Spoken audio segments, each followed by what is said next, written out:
Good afternoon. I am here reviewing the article Lessons from No Child Left Behind for the Every Student Succeeds Act, or ESSA. Some of the article summary highlights included that ESSA had replaced No Child Left Behind in 2015. It basically gave an overview of how there were some good things that came about through ESSA, including like what we talked about in class, greater financial support for failing schools, different measures of student performance accountability, and moving things from the federal level to the state level for accountability. So both of them maintained high achievement goals, yet the ESSA delegated more oversight to the states. And the authors say that this is a good thing because there's a lot of variability from state to state. And when data is aggregated, for instance, with test scores to say this is either a benchmark of success or a benchmark of a failing school, that many things are missed in that equation. So states must shift toward an assistance role from a regulatory role to ensure equal access to high-quality teachers, stimulating curriculum, and instruction and adequate school resources. The ESSA also integrates one or more non-academic indicators chosen by each state. So there's a new tool for maximizing educational equity and opportunity. And again, that has to come from each state. States and districts must collaborate with social services and labor departments to ensure adequate personal, social, and economic opportunities. So they highlight in the article that really, even taking on a growth model for teacher evaluation, that there's a lot of factors that are really outside the school that should be considered, especially in teacher evaluation. The aggregation of data into a single score or a grade should be, for instance, because of extraneous variables, things that influence learning and test scores such as racism, poverty, other things that negatively affect learning.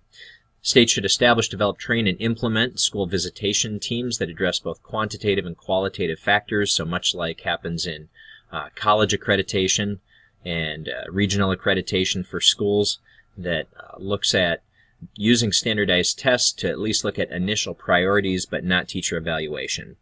Multiple stakeholders must also be involved in designing and evaluating school process. So this would involve administrators, teachers, community leaders, even researchers. Some of the implications, growth model is helpful and it's realistic because it's based on student performance, which has multiple factors, as stated before, beyond the teacher or the administrator's control. Support must be increased for struggling schools, not penalties. So when we penalize schools that are not performing well, given that many things are outside their level of control, really what we do is hurt students and not help those schools that are struggling. High-stakes test-based accountability does not improve learning, but it suggests that there are challenges, usually social and economic. So evaluating teachers by test scores is illogical.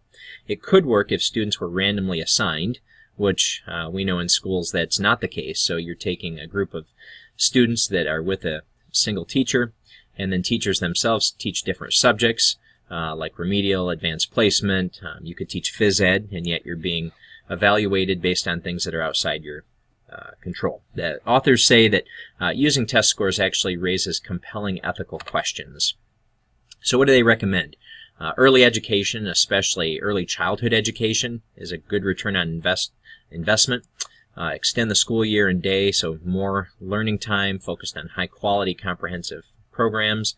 Detracking, or moving away from ability grouping, because this often segregates by race, ethnicity, socioeconomic status, and thereby it denies marginalized students equal opportunity to education.